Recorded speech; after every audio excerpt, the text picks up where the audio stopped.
the nation there that we haven't mentioned in all of that is the Qataris.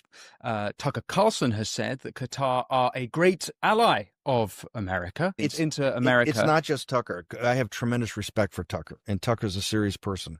It's not just Tucker, though. It's Washington, D.C. Let's be blunt. Qatari money's flowing through here like crazy.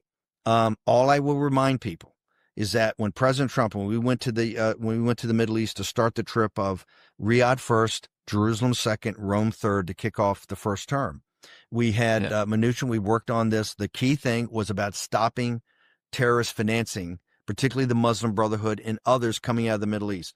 The very detailed deal that President Trump had worked out, that Mnuchin was there. We show up in the Middle East. We show up and we understand that Qatar's not prepared to sign it. Hey, and they're not shy by getting up in your face. To me, Qatar is the railhead of the problem, okay, because of their money. They fund the Muslim Brotherhood. They're in league with Turkey, which I think is a big problem right now.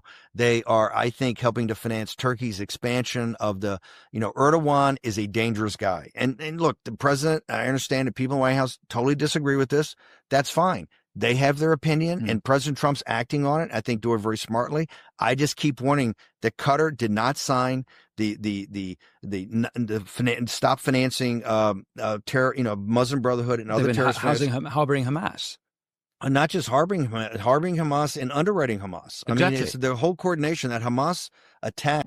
Both the right and the left has done so great damage to the Western civilization by not wanting to listen to us. Muslims or Western critics of Islam, we keep insisting on criticizing the theology, the religion, the culture when it comes to Islam, when it comes to Islamists.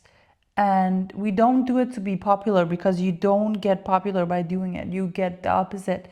You get shadow banned, you get, boxed in this. People see you as this controversial, shameful person. Qatar, there was just a report the other day in the great universities in our country, and I'm sure it's going on in England. The Chinese, I think it's over the last couple of years, the Chinese Communist Party in Qatar put $29 billion invested in the top universities in the United States of America. It's outrageous. I want all that money out. I want all the Saudi. Qatar, their ideology is Muslim Brotherhood ideology. They housed and supported Hamas because Hamas is part of the Muslim Brotherhood. They support Erdogan because Erdogan is a part of the Muslim Brotherhood club. When we don't understand Islamic theology, Islamic culture, Islamists and the parties or movements within that world, as soon as they believe in the literalist approach to the mainstream theology, that is the Quran, that is the Ahadith, the Sunnah, the Sirah, they are our enemies. And we haven't chosen them as enemies. They have chosen us as enemies. If Trump doesn't understand that and, taking very expensive gifts from Qatar, making deals with Qatar,